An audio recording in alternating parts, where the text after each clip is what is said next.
कल हम लोग बात कर रहे थे 74 और 76, नहीं 76 और 79, जो 14 और 17 वर्तमान बीएनएस में हो गई, उनके संबंध में बात चल रही थी। और ये कहा गया था कि 14 और 17 दोनों में लगभग एक जैसी बात है। 14 में विधि द्वारा आबद्ध व्यक्ति अपने को अनुभव कर रहा है, और 79 में वो अपने को सशक्त मान रहा है। यानी सेक्शन 17 अगर हम देखेंगे तो क्या कहता है कि विधि द्वारा न्यायानुमत, यह तथ्य की भूल से अपने को विधि द्वारा न्यायानुमत होने का विश्वास करने वाले व्यक्ति द्वारा किया गया काम। यानी यहां भी एक प्रकार की इच्छा व्यक्ति में विद्यमान है। जैसे 76 वहां विधि द्वारा आबद्ध है, विधि द्वारा आबद्ध होने के कारण वो बिना आशय के, यानी उसका अपना कोई आशय नहीं है काम को करने के पीछे, लेकिन वो एक किस्म की बाध्यता कानून के माध्यम से अनुभव कर रहा है। इसलिए वो जो काम कर रहा है उस काम के पीछे कानून की मंशा को आगे बढ़ाने की उसकी अपनी जो मंशा है उसके मुताबिक वो काम कर रहा है। यानी काम को करने के पीछे जो उसे प्रेरणा प्राप्त हो रही है, या काम को करने के पीछे जो उसका आशय है, वो आशय स्वयं उसका अपना नहीं है, बल्कि वो कानून के आशय को आगे बढ़ाने का काम ये कर रहा है। क्योंकि कानून ने कहा है कि अमुक व्यक्ति जिसने अमुक अपराध ये किया है उसे गिरफ्तार किया जाना चाहिए, और वो विधि द्वारा आबद्ध है, क्योंकि वो पुलिस ऑफिसर है या कोई अन्य ऐसी पदीय स्थिति को निर्धारित कर रहा है जिसके कारण से उसका ये पदीय दायित्व है, उसका ये कर्तव्य है कि वो संबंधित व्यक्ति को गिरफ्तार करे। क्योंकि केवल पुलिस ऑफिसर का गिरफ्तार करने का दायित्व ऐसा भी नहीं। आप जानते हैं ऋणों की वसूली के लिए जो देनदार होता है उसे गिरफ्तार करने का हक उन लोगों को भी होता है जो वसूली प्रमाण पत्र के अधीन देनदार से ऋण को वसूल करने की प्रक्रियाएं चला रहे हो। लेकिन संबंधित जो लेनदार है उसे वसूली करने वाले अधिकारी अपने आशय के कारण गिरफ्तार कर रहे हो, ऐसी बात नहीं। वो विधि द्वारा आबद्ध है, लेकिन विधि द्वारा वो आबद्ध ए को गिरफ्तार करने के लिए है, क्योंकि ए लेनदार है और उन्हें तथ्य की भूल हुई और वो बी को ए समझ बैठे, और बी को ए समझ जाने के कारण से उन्हें अपनी हैसियत के संबंध में कोई भूल नहीं हुई है, लेकिन जिसे गिरफ्तार करना है उसके आइडेंटिफिकेशन के संबंध में तथ्य की भूल हो गई।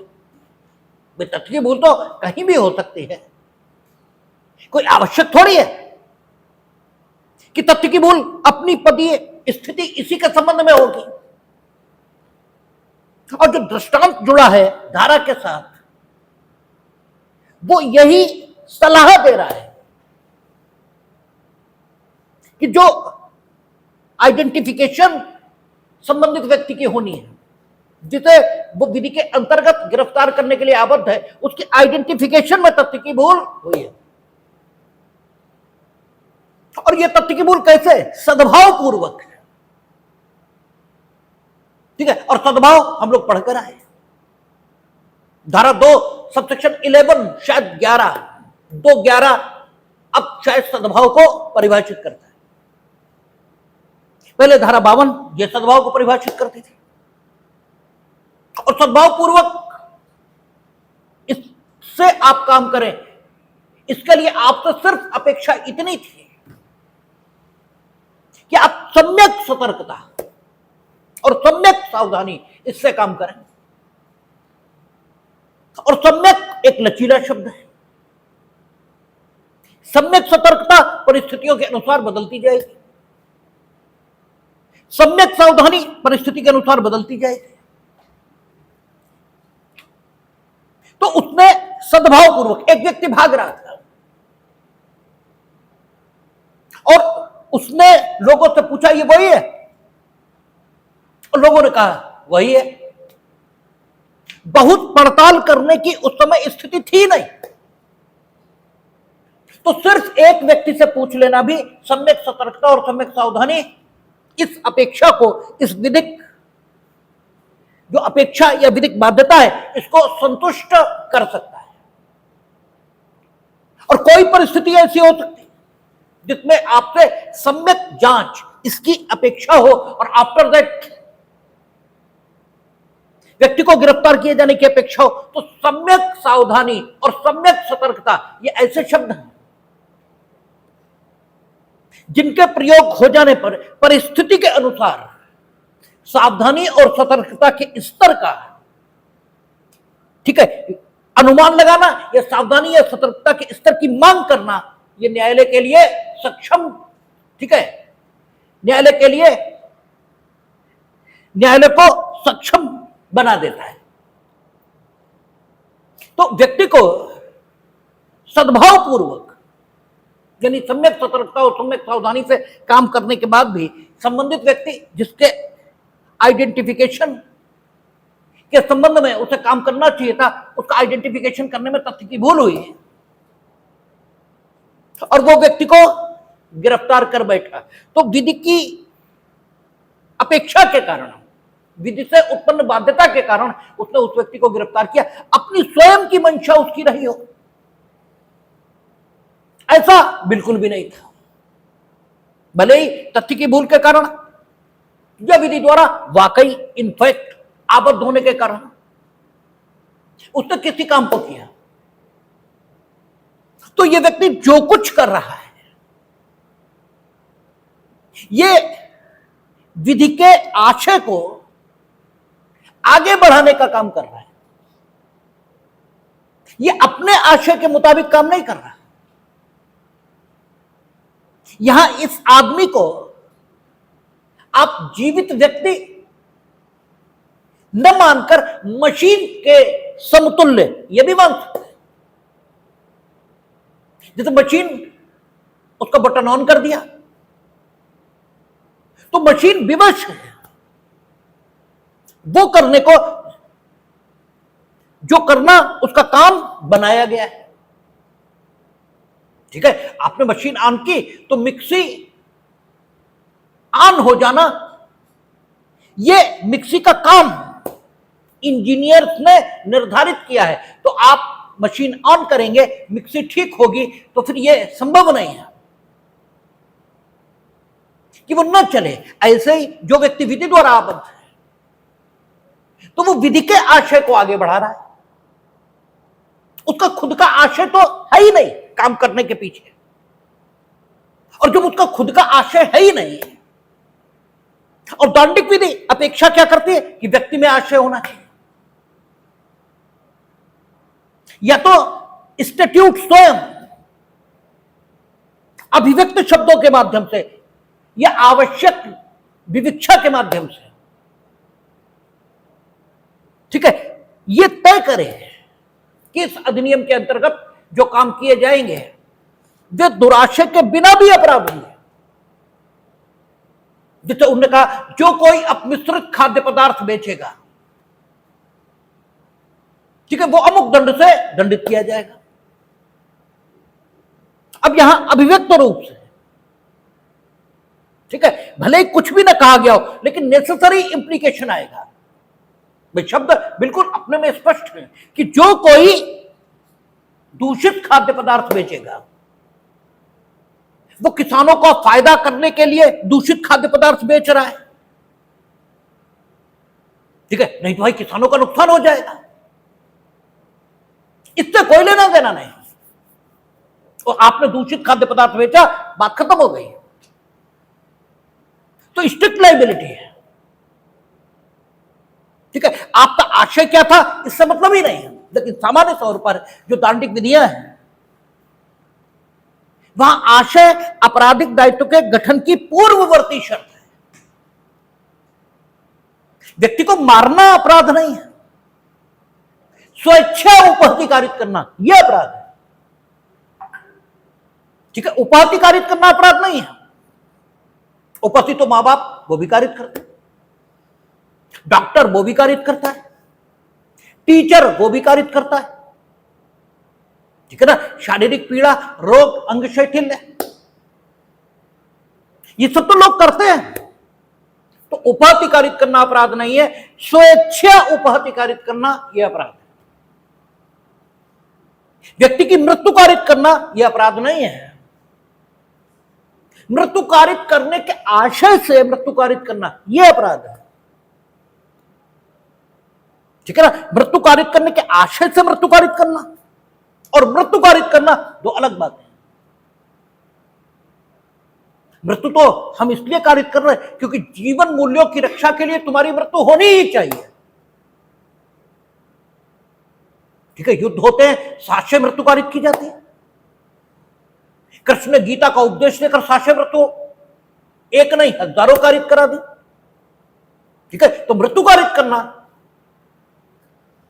साक्ष्य मृत्यु कारित करना यह भी नहीं, मृत्यु कारित करने के आशय से ही मृत्यु कारित करना, मीनिंग देयर बाय मृत्यु कारित करने के अलावा अन्य कोई आशय है ही नहीं, सिर्फ मृत्यु कारित कर देना यही आशय है। क्योंकि अगर मानव मूल्यों की रक्षा के लिए किसी की मृत्यु कारित कर रहे हैं तो मृत्यु कारित करने के आशय से तो कारित कर रहे हैं, लेकिन नहीं मृत्यु कारित करने के आशय से ही मृत्यु कारित कर रहे हो, नहीं, to save the human values, इसके लिए मृत्यु कारित हो रही है, अपराध नहीं है।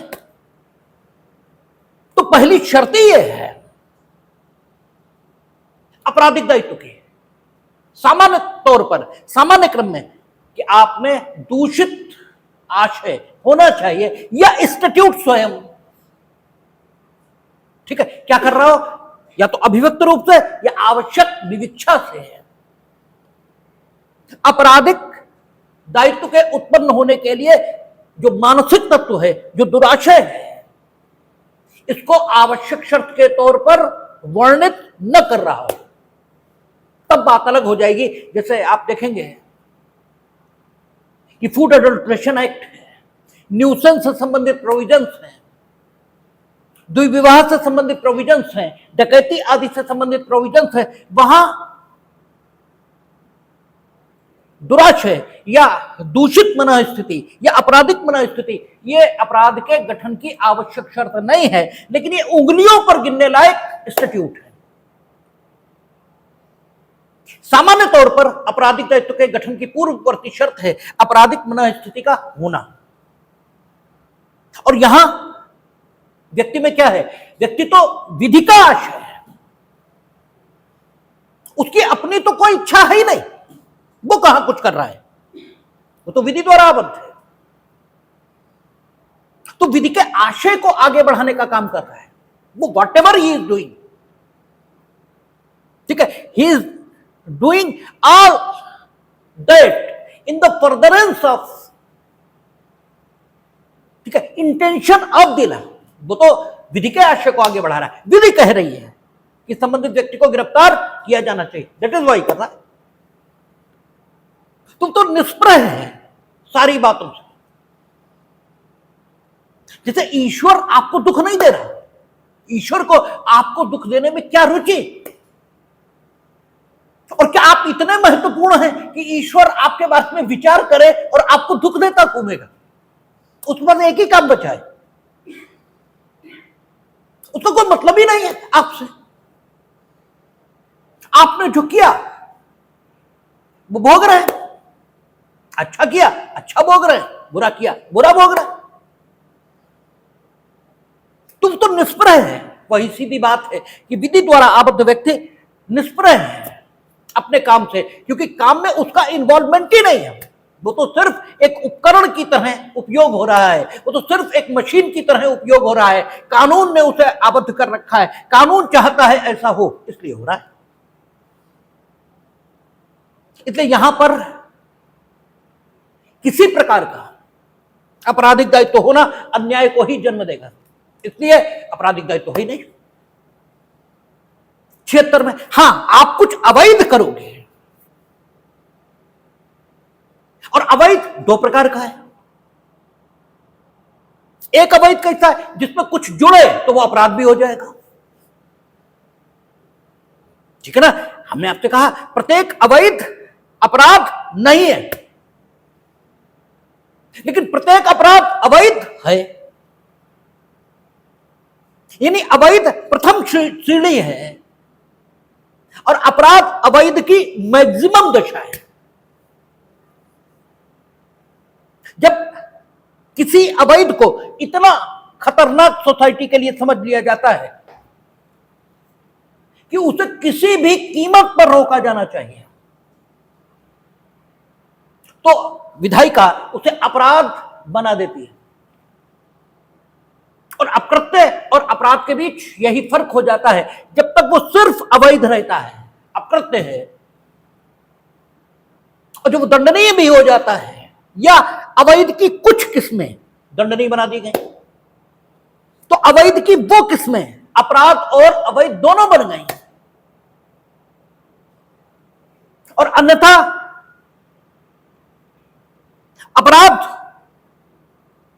ठीक है, अलग हो गया और शेष किस्में अकृत्य बनी रहेंगी। जैसे क्या कहता है अतिचार, जब आप किसी को क्षोभ कारित करने के लिए या कोई अपराध करने के लिए किसी की भूमि पर प्रवेश करोगे तो क्रिमिनल ट्रेसपास ये होगा, तब आपराधिक अतिचार ये होगा। और अगर आपने सिर्फ किसी की भूमि पर अतिचार किया तो उसे, ठीक है, उसे क्षोभ कारित करने का आपका कोई आशय नहीं, और न उसे कोई क्षोभ हुआ, उसे कोई क्षोभ हुआ भी नहीं। और दूसरी चीज, नहीं आपने वहां जाकर कोई अपराध किया तो अतिचार है, किंतु आपराधिक अतिचार नहीं है। और अतिचार अवैध होने के कारण आप अपकृत्य विधि में अतिचार, क्योंकि ऐसा अपकृत्य है जो स्वतः अनियोज्य है, एक्शनेबल पर से है, कि होते ही प्रतिकर के लिए आपको अधिकारी बना देगा, तो आप प्रतिकर के लिए मुकदमा संस्थित करके अतिचार के परिणाम स्वरूप प्रतिकर की सूरत का अनुतोष प्राप्त कर सकते हैं। लेकिन इसकी एक और श्रेणी है जो क्या करेगी, इसे अपराध भी बना देगी, और अगर आपने उस श्रेणी का कुछ किया तो अपराध हो गया। अब भले ही आपने क्या किया, अवैध किया, वो नहीं किया, जो अपराध है वो नहीं किया, केवल अवैध किया, ठीक है। और वास्तव में आप अपनी जानकारी में अवैध कर रहे थे, ठीक है, लेकिन हो यह रहा था कि कानून तब तक बदल चुका था और वे तथ्य जो उसे अपराध भी बना देते थे, ठीक है, वे तथ्य जो उसे अपराध भी बना रहे थे, वे भी आपके द्वारा कर दिए गए, ठीक है। तो अवैध अगर आप कर रहे थे तो तथ्य की भूल का आपको कोई सहारा नहीं मिलेगा, ठीक है। भले ही आपको उन तथ्यों का ज्ञान था ही नहीं जो अवैध को अपराध भी बनाए दे रहे थे, क्योंकि खाली अवैध का मतलब हो तो यहां आएगा ही नहीं, ठीक है ना, तो अपकृत्य विधि में जाएगा। आपने अपनी नजर में अवैध किया, आपने जो कुछ किया है वो अवैध था आपकी नजर में, और उसमें कुछ तथ्य और मिल जाने पर वो अपराध भी बन जाता है, और जो तथ्य उसे मिलकर अपराध बना देते थे उन तथ्यों की जानकारी आपको थी नहीं, उन तथ्यों की कोई जानकारी आपको नहीं थी, लेकिन आपने अवैध किया तो विधि आपको अवैध करने के लिए कभी आबद्ध करती नहीं, इसलिए आपका काम विधि द्वारा आबद्ध व्यक्ति का काम माना ही नहीं जा सकता, इसलिए आप दंड के अधीन होंगे। एक और स्थिति हो सकती है, अगर आप एक अपराध कुछ परिस्थितियों में करें तो वो आपको जो दंड देने के लिए दायित्व के अधीन करे वो दंड कम है, और उसमें कुछ और परिस्थितियां मिल जाए तो दंड जो आपको मिलेगा बहुत गंभीर हो जाएगा, और आपको उन परिस्थितियों की जानकारी नहीं थी जो उसे बहुत गंभीर अपराध में बदल देती है। जैसे उद्दापन है, चोरी है, उसमें आपने क्या किया, उपाधि भी कारित कर दी, ये तत्काल मृत्यु, तत्काल उपाधि, तत्काल सदोष अवरोध, इसकी धमकी देकर आपने उद्दापन क्या लूट बन जाएगा। ठीक, एग्रावेटेड ऑफेंस हो गया, आपको इन तथ्यों की जानकारी नहीं थी और आपने अपनी समझ में लूट न करते हुए सिर्फ चोरी या एक्सटॉर्शन ये किया, और आप कहो कि साहब हमें तथ्य की भूल हो गई, हम लूट तो करना ही नहीं चाहते थे, हमें सिर्फ चोरी के लिए दंडित किया जाए, तो सेक्शन 76 आपकी कोई सहायता नहीं करेगा, क्योंकि वहां क्या करा, विधि द्वारा आबद्ध, विधि द्वारा आप आबद्ध हो ही नहीं सकते अवैध करने के लिए। विधि सदैव आपको वैध करने के लिए आबद्ध करती है, इसलिए इन सेक्शंस के आधार पर ही कहा जाता है कि कानून की भूल आपको कोई बचाव नहीं देती। तो कुल मिलाकर विधि द्वारा आबद्ध व्यक्ति का काम या विधि द्वारा जो न्यायानुमत माना गया है, अब आप क्या कर रहे हैं, अपने को विधि द्वारा न्यायानुमत मान रहे हैं। न्यायानुमत का अर्थ यह हुआ कि आप ये मान रहे हैं कि इस पर्टिकुलर सिचुएशन में कानून ने हमें स्पेशली इंपावर्ड कर रखा है, कानून ने हमें शक्ति दे रखी है, और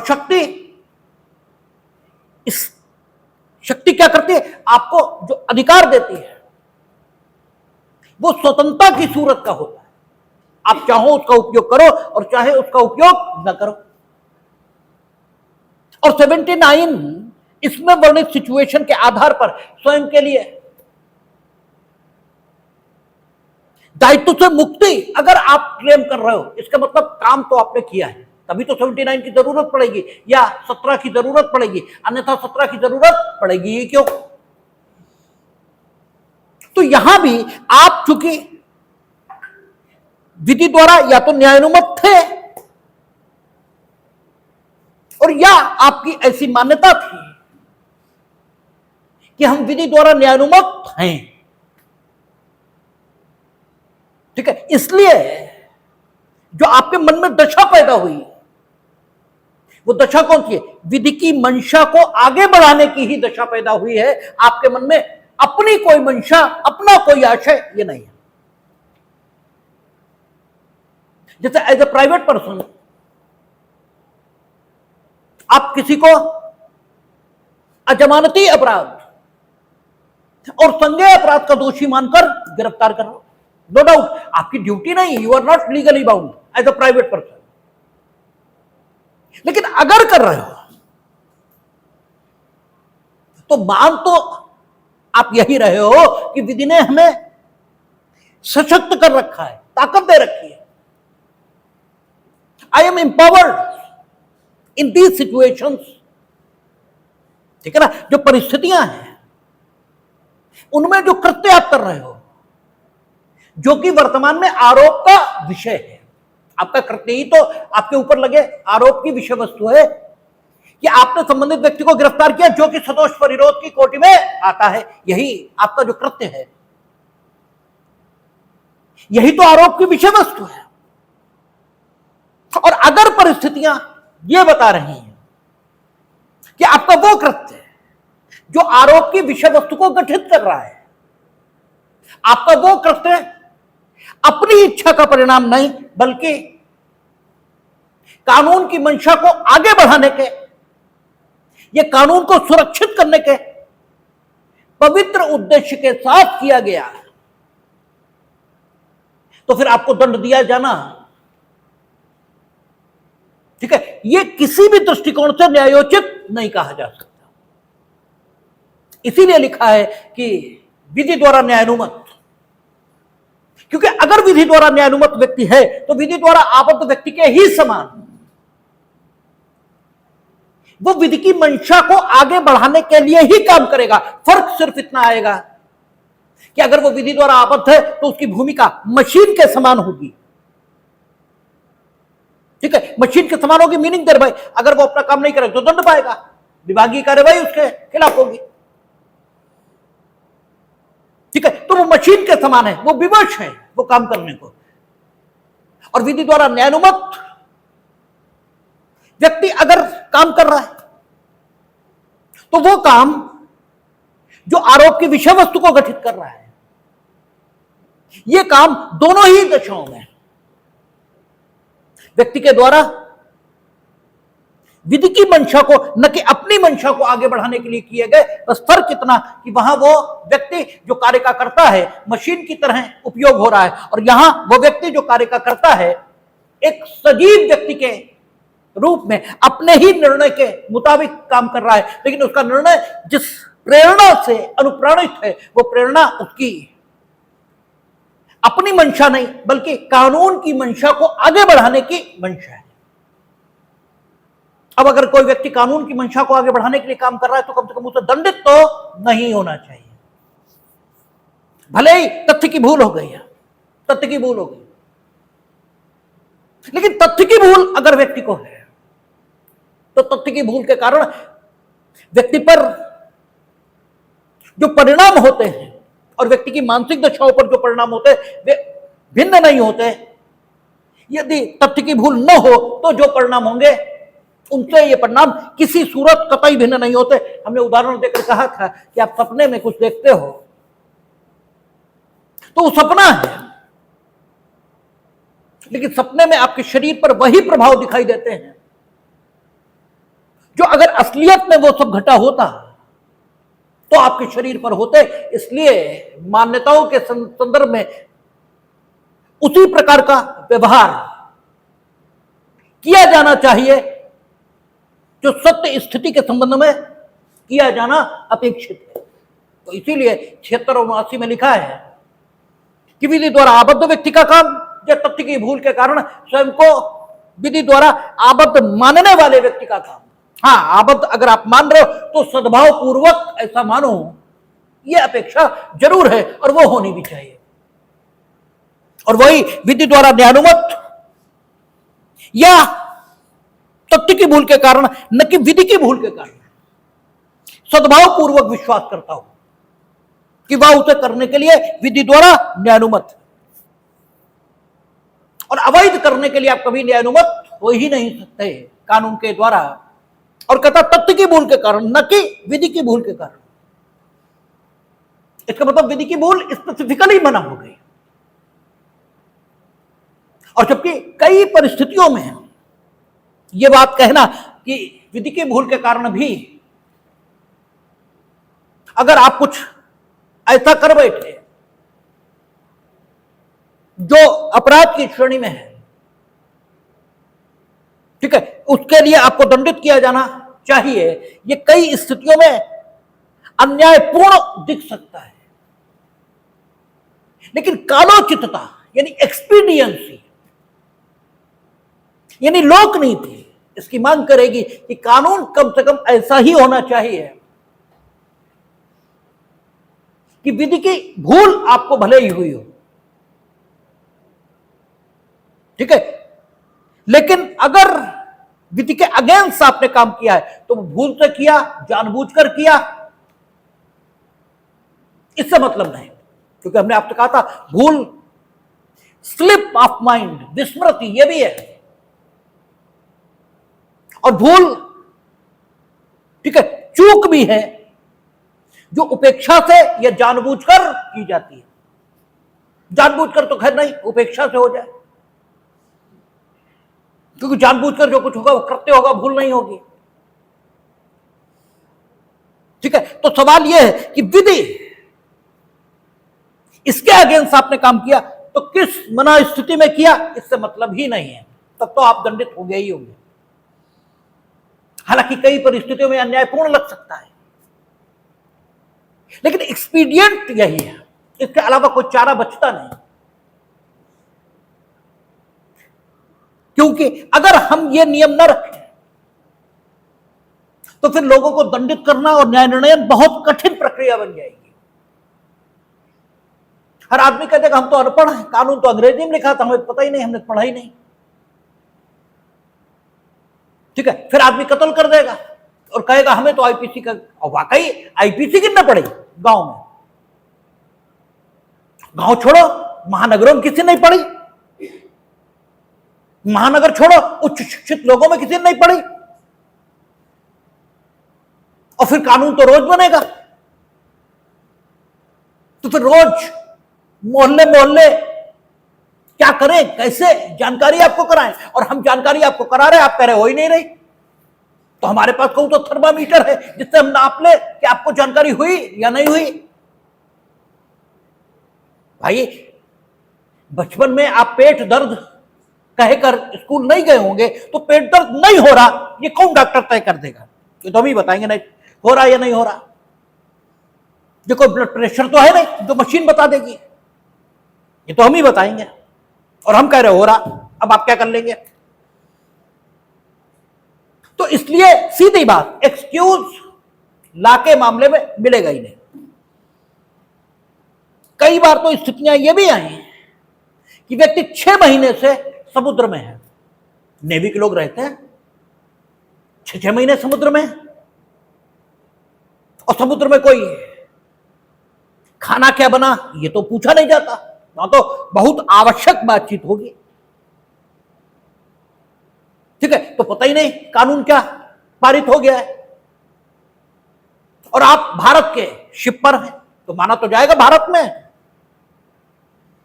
और भारत में क्या कानून पास हो गया पता ही नहीं, 6 महीने से आप हाई सी में हैं। लेकिन अगर आपने उस कानून का उल्लंघन जहाज पर कर दिया तो ये सही है, बिल्कुल सही है कि आपको उस कानून की बिल्कुल जानकारी नहीं है, लेकिन फिर भी आप दंडित होंगे, क्योंकि विधि की भूल क्षम्य नहीं।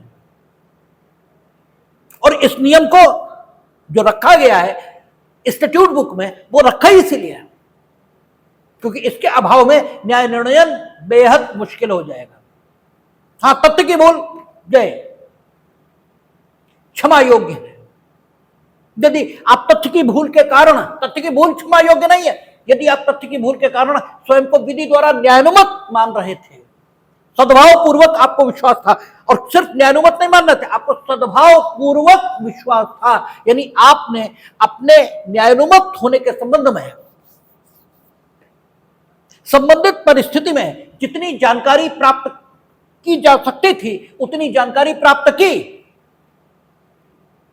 और उस जानकारी के प्राप्त कर लेने पर भी आपका विश्वास यही निर्मित हुआ कि नहीं, इस परिस्थिति में विधि द्वारा हम न्यायानुमत हैं, अर्थात the law is going to empower me,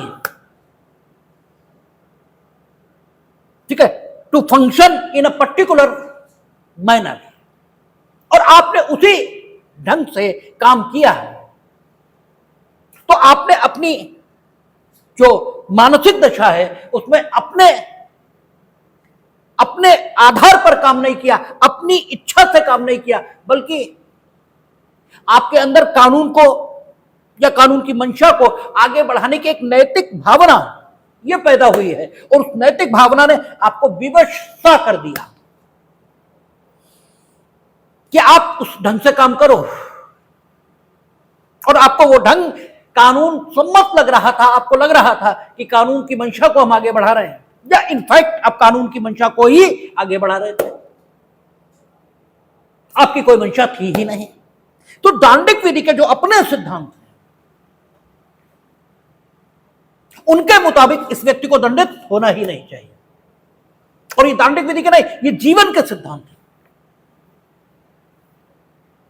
ठीक है, हम आपको धक्का नहीं देना चाहते थे, हम आपको चोट, ठीक है, आपको लगे ये नहीं चाहते थे, सांप आ गया इसलिए हमने धक्का दिया, और धक्का लग के आप गिरे और सांप के कांटे से नहीं लेकिन हेड इंजरी से मर गए। या हाथ टूट गया या पैर टूट गया, तो सामान्य जीवन में भी इसे दुर्घटना मानकर क्षमा किया जाता है। ठीक है, दुर्घटना, इसकी डेफिनेशन को समझ लेना चाहिए, क्योंकि आ जाएगा धारा 80 अगली दुर्घटना ही है कि दुर्घटना ऐसे परिणाम को कहते हैं जो किसी कार्य का आशयित परिणाम नहीं है। एक बात हुई, यह संपूर्ण बात नहीं है, आप बस यहीं पर रुक जाते हैं। ये एक पक्ष है दुर्घटना का, और अगर इसे आप इसी एक पक्ष को पकड़कर बैठ जाएंगे तो उपेक्षा और उतावलापन, इसे समझने से चूक जाएंगे। फिर आपको उपेक्षा और उतावलापन इसे समझने में बड़ी कठिनाई होगी। दुर्घटना उसे कहा जाता है जो किए गए कार्य का संभाव्य परिणाम नहीं है। आप कोई भी काम करते हैं, ठीक है, तो एक विशेष परिणाम को पैदा करने के आशय से करते हैं। आप कोई भी काम करें, उससे आपका जो आशय होता है वो एक विशेष प्रकार के परिणाम को उत्पन्न कर देना होता है। और जब उस विशेष प्रकार का परिणाम उत्पन्न न होकर कुछ और परिणाम उत्पन्न हो जाता है जो आशयित नहीं था, जो आशयित नहीं था, तो कहते हैं दुर्घटना हो गई। ये एक प्रकार है दुर्घटना का। और दूसरा, इस कार्य के किए जाने के परिणाम स्वरूप जिन अनाशयित परिणामों के उत्पन्न हो जाने की संभावना थी, ठीक है, जिन अनाशयित परिणामों के उत्पन्न हो जाने की संभावना थी, उन अनाशयित परिणामों से बचाव के लिए जो कुछ किया जाना जरूरी था वो सब कुछ आपने किया, और फिर भी अनाशयित परिणाम आ गया तो भी दुर्घटना है यह कहा जाता है। लेकिन अगर जो काम आप कर रहे थे उससे जो परिणाम आप लाना चाहते थे वो नहीं आया, लेकिन वो अनाशयित परिणाम घटित हुआ है जो घटित हो जाना संभाव्य था, और जिसके अगेंस्ट आपने कोई सिक्योरिटी मेजर्स नहीं लिए, तो आपने उपेक्षा से काम किया है यह कहा जाएगा।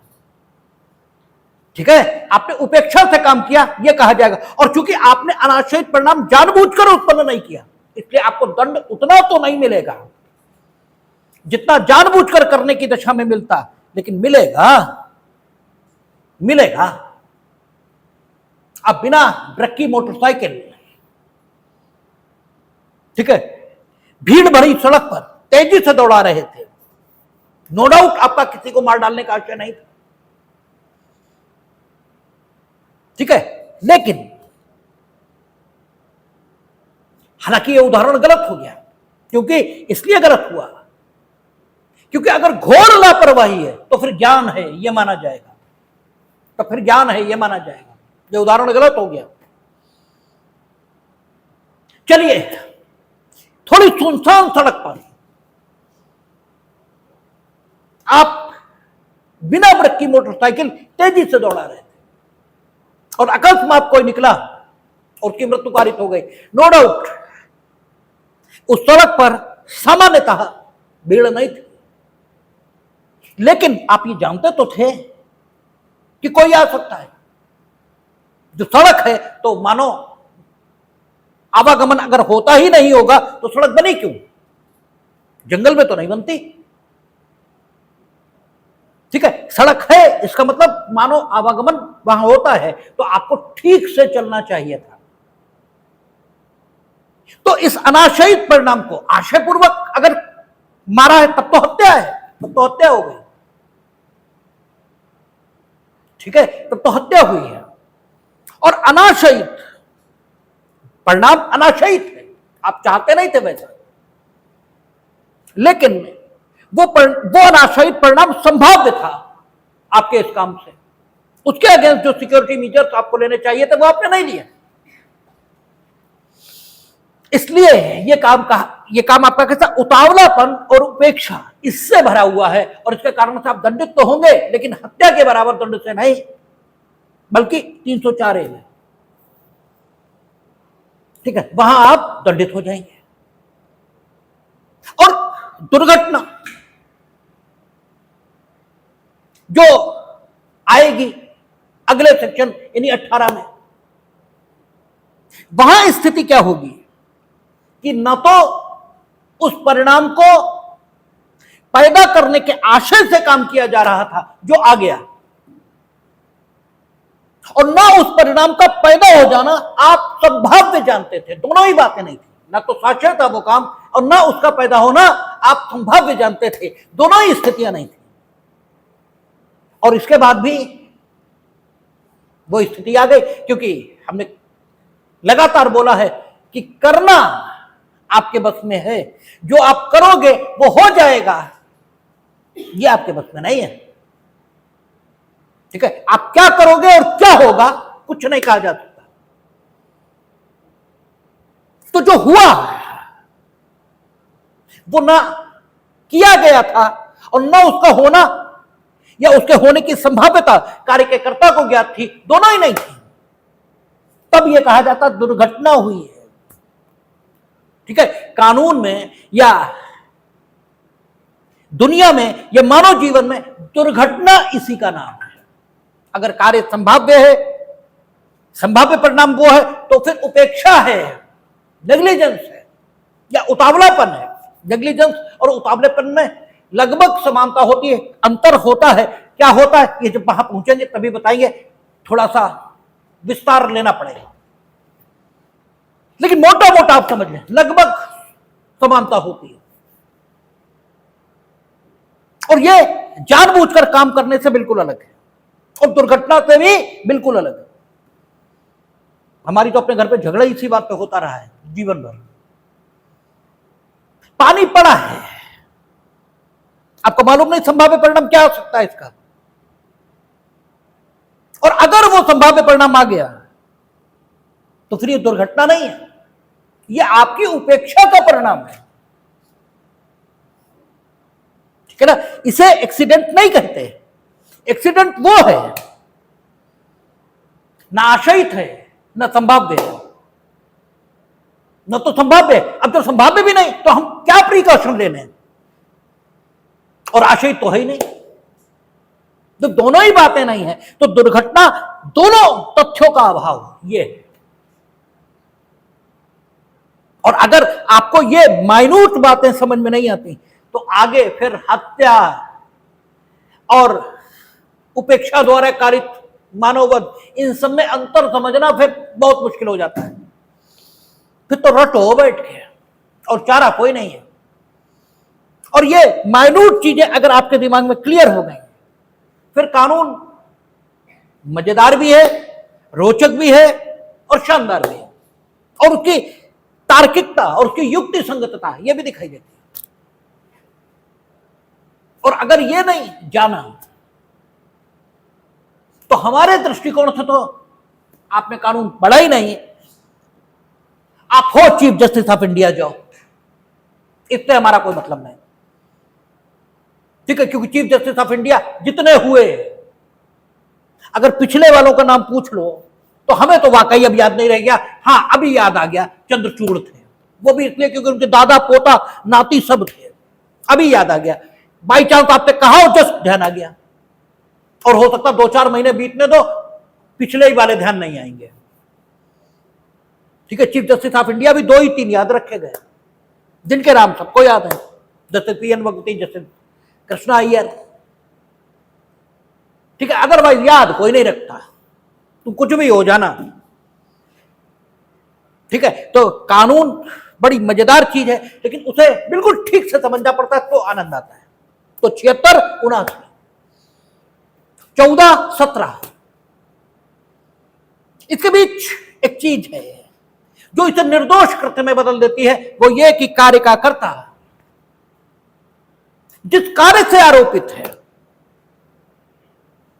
वो कार्य जिन परिस्थितियों में हुआ,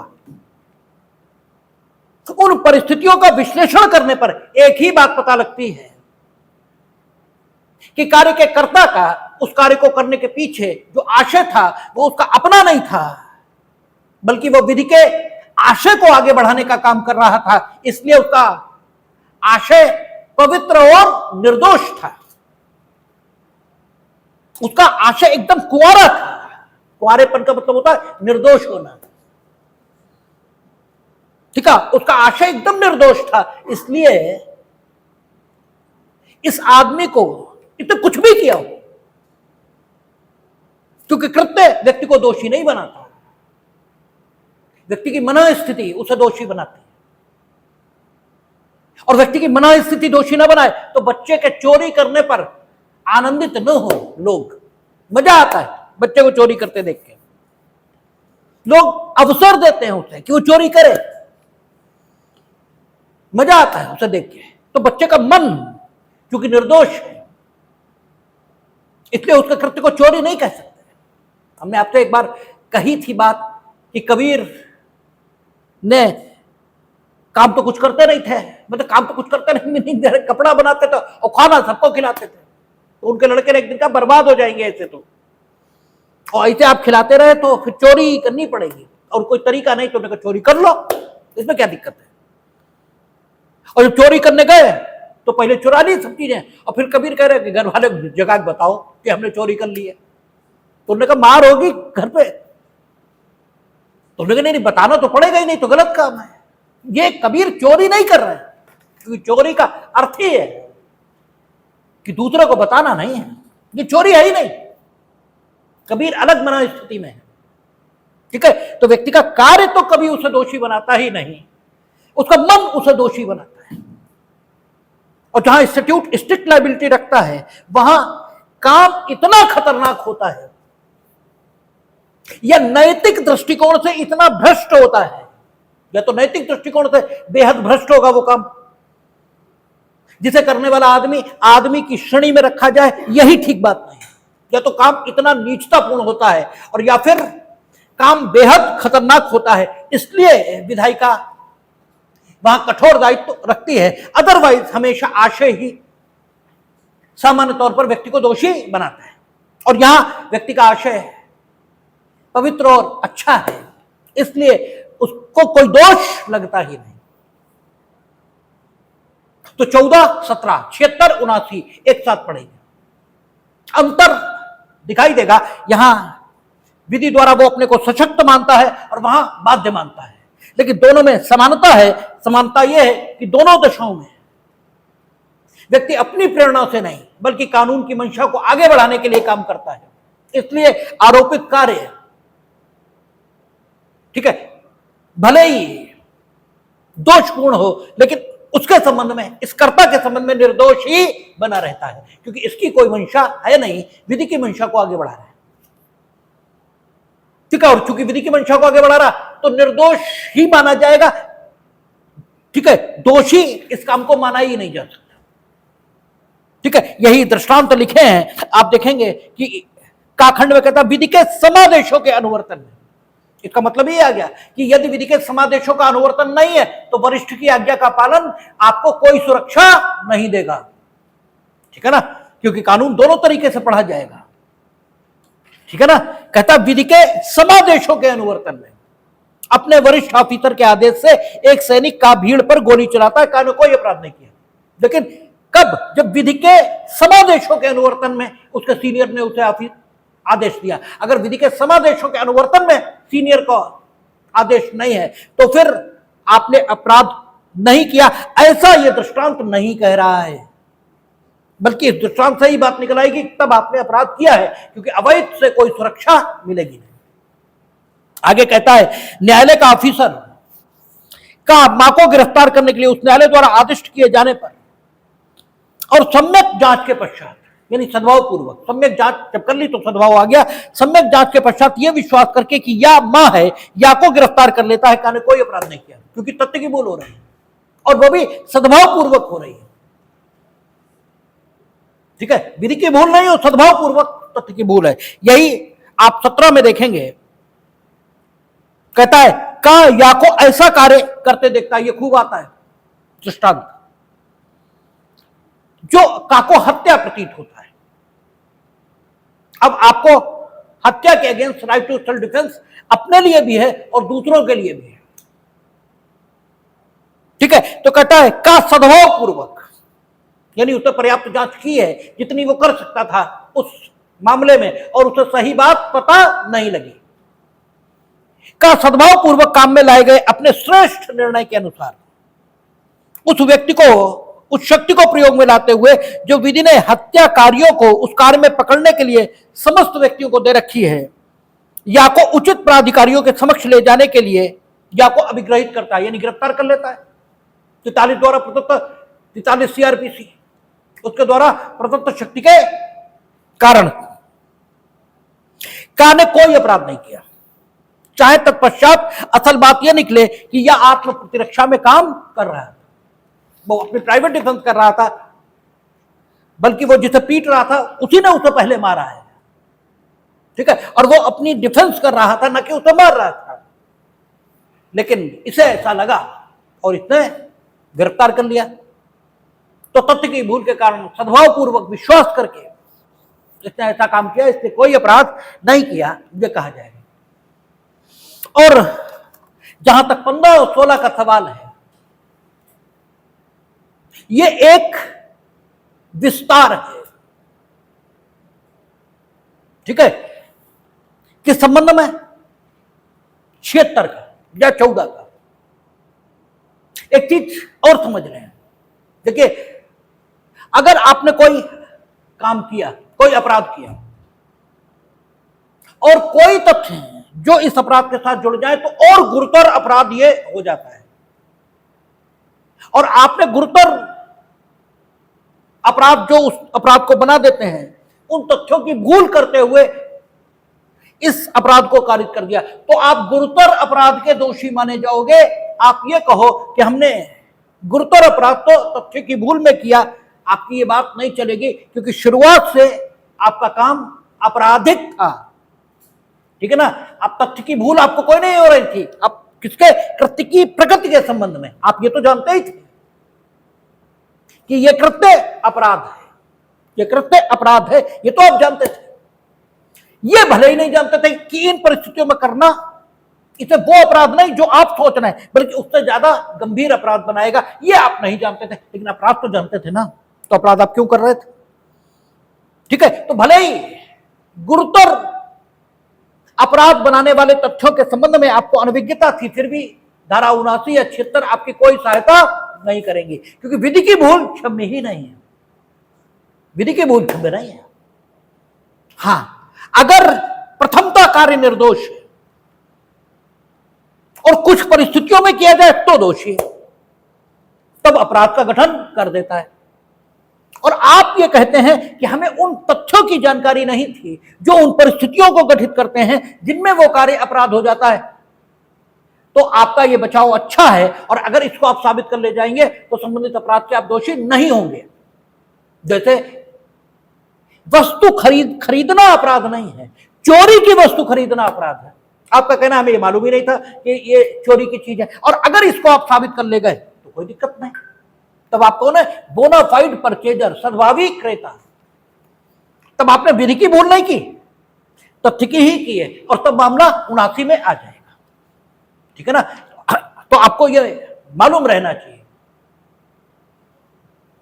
ठीक है, अवैध करने पर नहीं, प्रारंभता आप जानते थे अवैध कर रहे हैं। ठीक है, ये नहीं जानते थे कि हम वो परिस्थितियां जो इसे अपराध भी बना देंगे वो भी कर रहे हैं। ठीक है, तो अवैध भी कर रहे हैं अगर, और अनजाने में आप वो काम भी कर गए जो उसे अपराध बनाता है, तो भी आप दोषी हैं। हां, निर्दोष कर रहे हैं, आप निर्दोष कर रहे हैं, और कार्य के किए जाने के समय वो परिस्थितियां मौजूद हैं जो उसे अपराध बनाती, लेकिन वो परिस्थितियां आपकी जानकारी में नहीं है, आपने इसे साबित कर लिया, ठीक है, कोई दिक्कत नहीं। तो जहां तक 15 और 16, ये तो बात 76 और 79 दोनों के साथ चलेगी, यानी 14 और 17 दोनों के साथ चलेगी। जहां तक 15 और 16 का सवाल है, ये 76 का विस्तार सा है। क्या कहता है? कहता है कोई बात अपराध नहीं है जो न्यायिकता कार्य करते हुए न्यायाधीश द्वारा ऐसी किसी शक्ति के प्रयोग में की जाती है जो या जो या जिसके बारे में उसे सद्भाव पूर्वक विश्वास है कि वह उसे विधि द्वारा दी गई है। अब यहां भी जो न्यायाधीश है अपनी इच्छा से काम नहीं कर रहा, कानून ने उसे ताकत दी है उस ढंग से काम करने की, लेकिन उस ढंग से काम करने की कब ताकत दी है? जब वो जज के रूप में न्यायिकता काम कर रहा हो, तभी कानून की ताकत के मुताबिक वो शक्ति का उपयोग कर सकता है। इसलिए उसने शर्त लगाई कि जब कोई न्यायाधीश न्यायिकता विधि द्वारा दी गई शक्ति का उपयोग कर रहा है, या इनफैक्ट कानून ने उसे वो शक्ति नहीं दी है, लेकिन वो सद्भाव पूर्वक विश्वास करता है। अगर सद्भाव पूर्वक विश्वास नहीं करता तो फिर दोषी होगा दंडिक अपराध का, क्योंकि न्यायाधीश को दायित्व से मुक्त करने के संबंध में जो अधिनियम 1850 हम लोगों ने अप्रत्यय में पढ़े थे, वो उसे सिविल दायित्व से मुक्त करते हैं, दांडिक दायित्व से नहीं। ठीक है, दांडिक दायित्व से न्यायाधीश दायित्व अधिनियम, शायद जजेस लाइबिलिटी एक्ट 1850 यही नाम है उस अधिनियम का, तो वो उसे दीवानी दायित्व से मुक्ति देता है, दांडिक दायित्व से नहीं। दांडिक दायित्व से तो उसे मुक्ति 15 के मुताबिक ही मिलेगी, और 15 के मुताबिक दायित्व से मुक्ति का प्रश्न यह देखकर निर्धारित होगा कि what ever you have done, या तो आपके जुडिक्शन में होना चाहिए, आपको विधि ने वो शक्ति दे रखी हो, मीनिंग देयर बाय आपके जुडिक्शन में हो वो करना, और आपने वो सारा कुछ न्यायिकता काम करते हुए किया हो, और या आप सद्भाव पूर्वक विश्वास करते हो कि अमुक काम किए जाने के लिए जो आवश्यक ताकत है वो कानून ने मुझे दे रखी है, सद्भाव पूर्वक विश्वास करते हो। अगर आपका विश्वास सद्भाव पूर्वक नहीं है तो फिर आप दोषी हैं, और इस सद्भाव को खत्म कर देने के लिए, यानी ये सुरक्षा न्यायाधीश से छीन लेने के लिए ही अदालतों में एप्लीकेशन लगाने की परंपरा है। ठीक है, वकील जो खड़ा होकर कहता है कि साहब हमारी एप्लीकेशन है, खारिज कर दीजिए, जो करना हो कर दीजिए। अब अगर आपने कानून के खिलाफ जाकर खारिज की, ठीक है, तो सद्भाव पूर्वक आपका यह विश्वास था कि वो एप्लीकेशन निरस्त किए जाने योग्य है, ये नहीं बोला जा सकता, क्योंकि अगर आपने सद्भाव पूर्वक काम किया होता तो कानून पढ़ा होता, और कानून पढ़ा होता तो आपको सही स्थिति पता लग गई होती। अब या तो आपने आउटराइट रिजेक्ट की है, ठीक है, खुद को शहंशाह मुगल आजम मानते हुए, तो मुगल आजम कोई नहीं बनेगा। मुगल आजम तो सिर्फ कानूनी है, वही मुगल आजम है, बाकी कोई मुगल आजम नहीं है। बाकी जो मुगल आजम बनेगा वो पगले आजम थोड़ी देर में नजर आएगा। ठीक है ना, तो सद्भाव पूर्वक, और इस सद्भाव को खत्म करने के लिए ही वहां विभिन्न प्रकार की एप्लीकेशंस लगती हैं। कहता है न्यायिकता कार्य करते हुए न्यायाधीश का काम, ठीक है, अगर वो सद्भाव पूर्वक विश्वास नहीं कर रहा है तो बात, ठीक है, उसे आपराधिक दायित्व से मुक्त ही कर देगी। और यही 78। अब न्यायाधीश नहीं, व्यक्ति है, क्योंकि न्यायाधीश सारे काम खुद तो करेगा नहीं, वो तो लोगों से करवाएगा। ठीक है, तो न्यायालय की आदेशिका के अनुसरण में कोई व्यक्ति कोई काम कर रहा है तो खुद नहीं कर रहा है, वो तो सिर्फ एक उपकरण की तरह उपयोग हो रहा है। और जब आप उपकरण की तरह उपयोग होते हैं तो कार्य का जो दायित्व या कार्य का जो पुरस्कार है दोनों आपको नहीं मिलते हैं। यही तो गीता का वो है कि कृष्ण कहते तुम सब कुछ छोड़ो, तुम ये सोचते ही क्यों हो कि कौन जिंदा रहेगा कौन मरेगा। मेरा काम ये है, हम करेंगे, बात खत्म। हम मरेंगे, सामने वाला मरेगा, पता नहीं, जो होगा होगा। ठीक है, मेरा काम ये है, हम करेंगे, बात खत्म है। ठीक है, तो आप जब उपकरण की तरह काम करते हैं तो आपको कोई दोष नहीं लगता। भाई भीष्म तो अन्याय के पक्ष में है और सैकड़ों हजारों लोग मार दिए, ठीक है। और स्वयं कृष्ण ये खड़े होकर सामने, जिन्हें हमने भगवान माना है, वो ये कहते हैं कि तुम मुक्त हो। क्यों? इसलिए कि उनका उपकरण की तरह उपयोग हुआ है, उन्होंने खुद का उपकरण की तरह उपयोग किया। हम धृतराष्ट्र के चाकर हैं, उनके लिए लड़ना मेरा काम है, बात खत्म। जो होगा धृतराष्ट्र जाने। पाप पुण्य सब सेनापति के कंधे जाएगा, पाप पुण्य सब राजा के कंधे जाएगा, मेरे कंधे नहीं आता। इससे क्या है, न्यायालय के आदेश का के अनुसरण में वो काम कर रहा है, उससे मतलब ही क्या है? वो तो सिर्फ न्यायालय के आदेशों का अनुसरण करना, उसमें कोई इच्छा है ही नहीं, ठीक है। हां, उस न्यायालय ने जिसने आदेश दिया उसके संबंध में दो बातें हो सकती, उसे आदेश देने की ताकत हो या उसे आदेश देने की ताकत न हो, यह भी हो सकता है। और आदेश देने की ताकत थी और उसने आदेश दिया और हम उस आदेश के अनुसरण में काम कर रहे थे, तब तो दो मत है ही नहीं कि हम एक निर्दोष कृत्य कर रहे थे और हमें सजा नहीं मिलनी चाहिए। स्थिति यह भी हो सकती है कि न्यायालय जिसने आदेश दिया उसे वो ताकत रही ना हो वो आदेश देने की, और फिर भी उसने दे दिया। अब जिम्मेदारी मेरे ऊपर आती है। अगर हम सद्भाव पूर्वक ये विश्वास करते हैं कि वो ताकत जिसके आधार पर ये आदेश आया है, ये ताकत न्यायालय को रही है, मेरा अपना विश्वास ये है, तो हम किसी दोष के दोषी नहीं हैं, यद्यपि न्यायालय को ताकत रही या ताकत नहीं रही। न्यायाधीश महोदय अपना सद्भाव खुद साबित करें और अपने सद्भाव के साबित होने के आधार पर वो दायित्व से मुक्त या दायित्व के अधीन माने जाएंगे। कम से कम मेरी जो स्थिति है वो कानून के समक्ष एकदम स्पष्ट है कि धारा 16 के आधार पर या धारा 78 के आधार पर हम दोष मुक्त हैं, क्योंकि मेरा अपना सद्भाव पूर्वक विश्वास यह था कि संबंधित न्यायालय को वो शक्ति रही है। और अगर ये सद्भाव पूर्वक विश्वास हम में नहीं है और मेरा दुर्भाग्य है कि न्यायालय को वो ताकत वाकई है भी नहीं, ठीक है, मेरा सद्भाव पूर्वक विश्वास नहीं है कि न्यायालय को ये ताकत है और इनफैक्ट न्यायालय को है और हमने वो काम किया, तो मेरे विश्वास का कोई मूल्य नहीं, क्योंकि न्यायालय को ताकत है, न्यायालय को वो ताकत नहीं है और हमने न्यायालय के आदेश के अनुसरण में काम किया। अब मेरे विश्वास का मूल्य है। अब अगर सद्भाव पूर्वक हम ये विश्वास करते थे कि न्यायालय को वो ताकत है जिसके आधार पर यह आदेश दिया गया और हम वो काम कर देते हैं, तो हम किसी अपराध के दोषी नहीं। और अगर यह स्थिति है कि मेरा ये सद्भाव पूर्वक विश्वास नहीं है कि न्यायालय को अमुक आदेश देने की ताकत रही है और वाकई में नहीं भी है न्यायालय को, अब अगर हमने वो काम किया तो हम दोषी होंगे।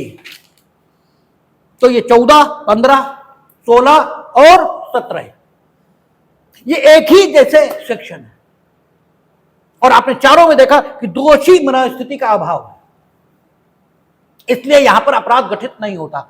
शेष बात दुर्घटनाओं के संबंध में कल करेंगे, देखिए।